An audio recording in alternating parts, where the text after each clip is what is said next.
Thanks for still being there. The program is still Summit. And now we are going into discussing politics, which we titled The State of the Nation.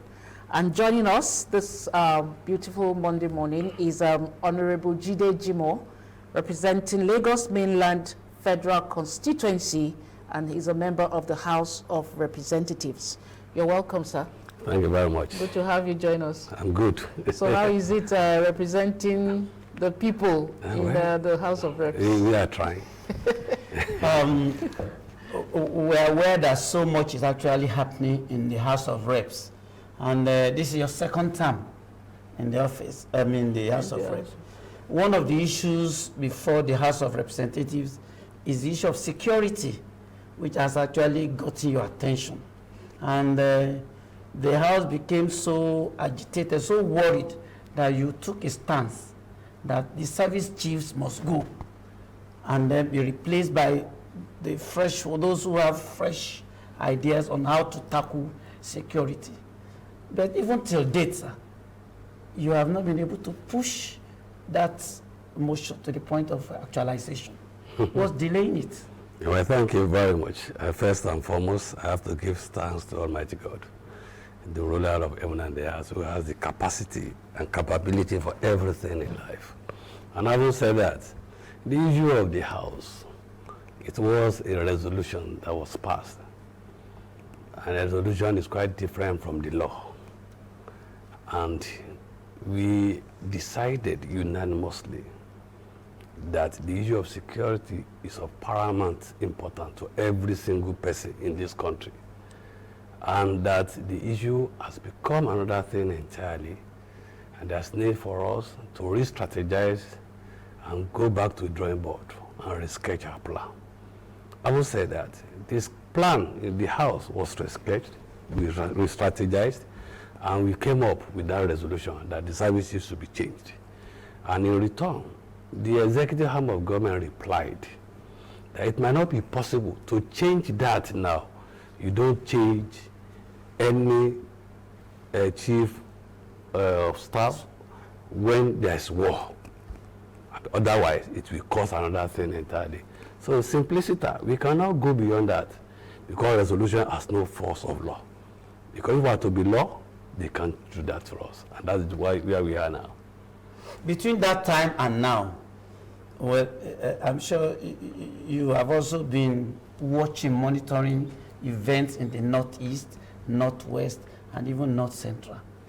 Are you satisfied, as in the level of, haven't drawn the attention of security chiefs to the dangers, to the carnage, to daily killings? Are you satisfied that anything has changed? You see, there's a cliche. I say that a peaceful environment is equal to economic development. And now that we have that in place, there's no way our economy can be developed. There's no way the welfare of people can be protected, except we re-strategize. The service chief, we are taking them up. The executive arm of government, we have told them what is needed. And what they are now saying that this is a collective responsibility for every single one of us. If you want things for better, let us put all effort together and ensure that peace is restored. And by the special grace of God, I hope that will come up. But you are still hoping. That means you are still not satisfied with the decision of the executive arm of government regarding the issues of insecurity. Because I know that many members of the House of Reps, we see them on media and social media complaining, especially those in the Northeast and Northwest, every time that things are not okay with our people. Most of them don't even like to go back anymore because of the level of insecurity.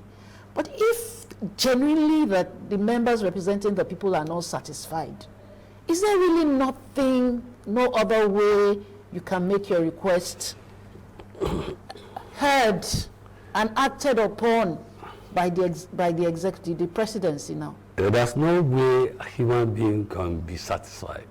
Ugh. There's no way. We'll be hopeful. And that is number one thing I want us to know. Secondly, the issue of security, it involves technicality and intelligence gathering. I am not an expert. You are not an expert. He is not an expert. Those people we have taken up, they are experts. And they are now telling us that is not the way. Let's do it this way. Let's give them an ambit of time again, an opportunity for them to re-strategize and see what will happen in the next future. Look at what is happening now. The issue of coronavirus is now killing every other thing. You can see the trial of God. The world is now on trial with this coronavirus. You can't compare that with Boko Haram issue. You can't compare that with insurgents. You can't compare that with maiming and killing. However, with that, all the maiming, killing is condemnable, and the issue of coronavirus is also not good for our system. Let us study a while and see what will be happening, so that we listen to what the experts are saying, combine it together, and take it into practice, so that we can get the result. The result is for peace to reign, and I hope the peace will be reigning. Okay. I'm aware that as representatives of the people, you are in constant touch with your people, and you have a first-hand information as to what is going on within the country. Now, let's look at some of the statistics in terms of unemployment, in terms of the economy generally, and infrastructure generally. What is the House actually doing to show up in terms of the quality of lives of our people, in terms of employment and others? For any indices to be measured or statistics to be taken, you cannot be precise, but you can just take the middle course. What we are seeing now is this: the executive arm of government, particularly Mr. President, came up that we want the National Assembly to help the system by going back to January to December budgeting. We have done that. That's a way of helping our economy. They proposed that we want a petroleum bill to be passed. We are on it now. They proposed to us that we want what we call an adjustment in our economic system. We have done that now. That is a way of giving them something. And giving our people back, the executive arm of government must take the bull by the horn so that they can put all those things in practice. So it is intertwined. We have to work together. It is collective, interrelated, interrelationship. And let us put it on board so that will come and be positive to all of us. What is important? The welfare of our people is important. And that is the first thing in the Constitution, Section 14, that the paramount important for any government is to look into the welfare and security of its citizens. So we are looking to that. All right, so as a member of the House, how many bills have you sponsored in this regard, and at what level are those bills? In what regard? In the regard of Transforming the lives of our transforming the lives of our people. There are so many number of bills. I personally, yes. Okay. Employment bill has been sponsored by me. Okay. And right now, I have another bill that we should criminalize any employer that failed to pay salary of worker within 1 month. So that's another way of helping and assisting. Let me tell you, before I became another member of the House, I was once a banker. I was a labor leader. I know what it takes. Employee and employer, they are together, but they are not friends. But the only thing you can do is to make sure we have a law that we assist the two of them. Employer must not suffer, employee should not suffer too. When an employee is giving an input, employer must pay back that input, and that's what is there. So the importance of every single thing is for us to ensure that both the government, the people are together and they work together and they enjoy life and peace of this country. So has it passed how many days now? First, the system of passage of bill are in 3 stages. Okay. The first thing is first reading. Yeah. The second one is second reading. After second, you go to public hearing. For public hearing, you come to third reading. When it's going to that and it's been passed, that's the time it will become a resolution of the bill has been passed by the House. But before it can become a law, it has to go to the executive, particularly the president or governor, as it were, for assent. When it is signed, it become a law. So until it becomes a law, before you can now know we have law in place. And so where is it now? Is it A first and second reading has been passed. Okay. It's where it takes processes, and that process must be followed under the Constitution. Okay. So when that bill becomes law, will the state governments be exempted from this criminalization? There's no way the state government can be employer. When you say employer, this is a government of federation. When there's a law, that's a law, that's what you call a law in the Constitution. When a bill has been passed into law at the federal level, if similar bill is in the state, anyone that is inconsistent with that of the federal law supersedes that of the state. So if that law comes up, that's the end. I'm saying that against the background of the backlog of salaries that some of the states are actually owing now. Kogi, Osun, and several other states. Now, the minimum wage of 30,000 naira, I mean, it's not every state that has actually keyed into it. Yeah. Now, when you have backlog and you are being made to pay more, now, would that law not actually run into several difficulties? Let me tell you, the issue of 30,000 naira is minimum wage. That has become a law already. You dare not fail to comply with that. If you fail, I'm telling you, no, the issue of capability is another thing entirely. If you know you cannot do it, there's no need for you to sit down there. Let me There's tell no you. need for governors to There's sit down not there. even governor, even an individual that is an employer of labor that is paying salary. If you know you can't go ahead with that, it's better you take another way out. You can't continue to suffer people working and you fail to pay salary on them. No, it's not the best system. The situation where our foreign reserves, either individual or corporate or government, anyone that is doing that is a failure on that part of the person. well taken, sir. Now, a situation where our foreign reserves is depleting by the day, and the opposition is saying Nigeria is near bankruptcy. Do you see the feasibility of all the employers, of all the state governments actually complying? What level of compliance are you expecting? Let me, you see, the problem we are looking at is just one way. Whether individual, corporate organization, government is not working in tandem with the law. That's a failure on that person or individual or organization, and the law must take its course. That's number one. Number two, the issue of our foreign reserve is depleting.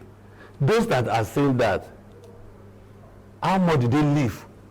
How much was left when they left? How much was the level of our foreign reserve as at that time? For the fact that we thought that the government, Nigeria cannot come out of recession, we bounce back and we left the recession and we are doing fine. I think the government is doing fine for now. But what we need to do is to improve much more on that system so that everybody will enjoy. And that is it.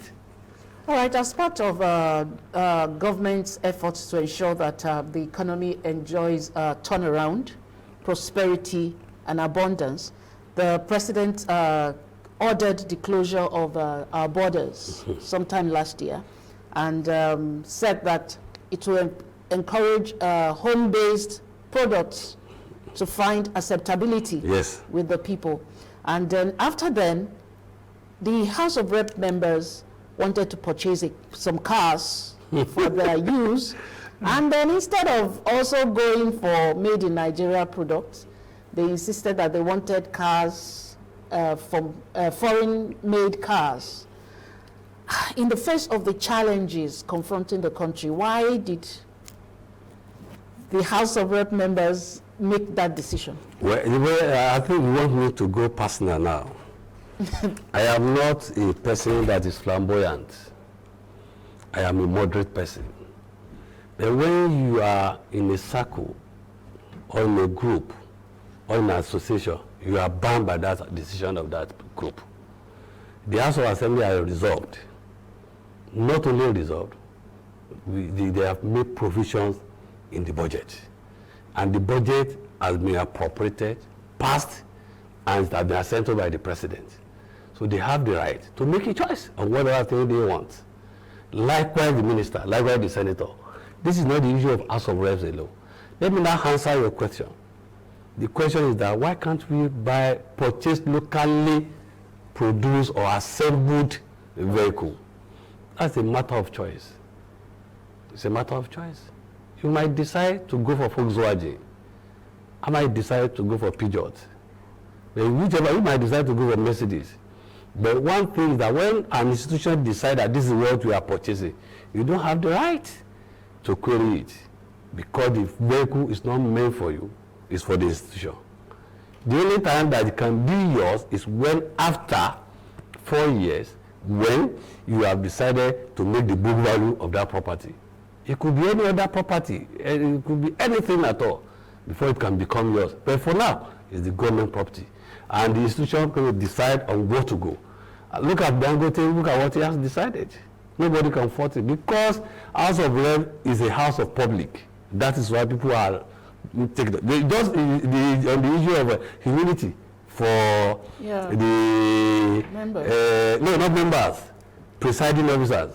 There are some people that will go against it. There are some, but the resolution of the House supersedes every other individual decision. And that is what we have now. So what there is, the House of Representatives has taken decision to purchase imported, procured vehicle or locally produced vehicle. It's a matter of decision from that institution, not a matter for individual to decide. I cannot decide for what they will do. I might decide that if you buy the car, I will not use it. It's possible. But for me to say don't buy that car, I can't say it, because it's a matter of decision of that institution. All right, sir. I know that you are chairman of urban development. Urban committee of urban development. Yes. What's your let me say roadmap or your vision for urban development? Most of our cities they grow without being planned. Do you have any master plan? Do you have any vision as to how our states, our cities must actually be planned before they actually... You know, every single city, every single state should have what we call urban development. And the federal government should also be of assistance to any particular state if we want our structural system to be okay. There are so many number of people who are living in ghettos. And there is need for us to plan for them, starting from the self-contained or 2-bedroom, 1-bedroom, 3-bedroom, category by category. If you travel to Saudi Arabia, we have what we call that. We can travel to UK, we have what we call government property, where people can go there and reside. If you go to Dubai, we have something of that nature. In Nigeria, do we have anything of that nature? No. There's need for us to plan together, both the state and the federal level, so that there will be, the habitat will be taken care of, because they are human beings. Look at what Dr. Olashibika said. He said health is about human rights. The same thing, urban development is about human rights. But when you look at a state like Lagos, where you have over 30 million, forget about the official. Lagos State is not up to 30, over 30 million. Not over 30 million. No, official. Official figure should be around 22 and 3 million. But not now. We are still planning. And I know the governor of Lagos State is planning towards that. The demand for housing, for instance, in Lagos, is too far outreach the provision, the supply. How do you plan in such a situation where people are always going out? I mean, there's a term they use for it. My landlord pushed me here. When landlord becomes, you rent 1 bedroom or 1 room in the outskirts. Before government develop, or even before government actually plans for such. Let me tell you. Do you know these figures? They are not equal. Category by category. We have some people that will not stay in the duplex, but in mansion. Some cannot afford that, but some can afford 1-room apartment. What is required is mass development of housing. If you want to take people out of ghetto. But there's a mass deficit. Hey, that's what I'm saying. There are so many number of ways. Through mortgage, you can do that. Are you doing that? Is your committee actually working? We are proposing that. I have just returned from Abu Dhabi. And those are one of those issues that was resolved upon. That there should be mass production of housing for people that are less privileged. Some people who are vulnerable, well, you have to encourage them. No, so many number of people cannot even afford to have a room on their own, except you help them. If there are mortgage system and it's accessible, you'll be able to have that. But are you sure? One thing that is certain is this: before you can engage in mass housing, you have to have the capital, you have to have the land.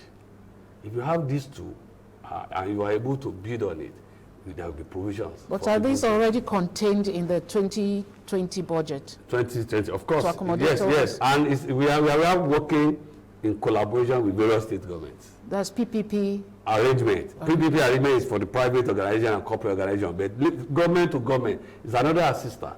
Take for instance, Abatu is in charge of works and housing. He has been linking up with so many number of state government to provide land because they are the owner of the land. They are the owner. That access to land, they are in control. You can't controvert that. When you work along with them and you give them land, they will have mass housing there, and people, the state will benefit. Now, let charity begins at home. You represent Lagos Mainland Federal Constituency. Yes. And I know there is one or two ghetto in that area. How you actually, this policy of the House of Rep or your plan, how is it, how are you cascading it even to the... Is it we cannot do that, we cannot do that alone without the collaboration with the state government. In the Lagos Mainland you are mentioning, we have Makoko, we have Iwaya, we have Otumara. All these are underdeveloped and they are ghetto. The only way by which you can do that is to link up with the state government. What is the plan of Lagos State on development? In doing that, you carry the stakeholders along. Otherwise, what they will tell you is that you are trying to send them away, develop the land and give it to the rich. So we have to, that should be what we call orientation, education, and consensus opinion of the stakeholders before you can do that successfully. And I hope that will be done any time from now. All right. So much actually discussed, but if you permit me, the recent judgment of APC as a stakeholder and a APC stalwart, what's your reaction to the Bayelsa? There's nothing like a recent judgment of APC. That, I mean, the judgment and pronouncement of Supreme Court. Yes. The Supreme Court is court of finality, and it has pronounced that final is finality. That's all. But are there lessons your party? I will not want to comment on that any longer. Final is finality. That's my comment. Okay, for the people, what's your word for the people of Federal Constituency? Well, I want them to be resolute, committed, so that peace will reign and everything will go on fine by God's grace. Thank you and God bless you. Thank you, sir. All right, it's been a delight discussing with you this morning. Thank you so much for being a part of the program. Yes, thank God. I wish you all the best and success in your constituency and Nigeria at large. My God, yes. All right, thanks. That's our show today. We thank you for staying with us. And for those calling, we actually asked you to send an SMS, but because you did not, I couldn't pick your calls. But we'll see you again on Wednesday for another interesting edition of the program. I'm JIMOH Michaels. Bye-bye. And I'm Banji Busari. Thank you, Honorable JIDE JIMOH, representing Lagos Mainland Federal Constituency. It's our pleasure, sir. See you again on Wednesday.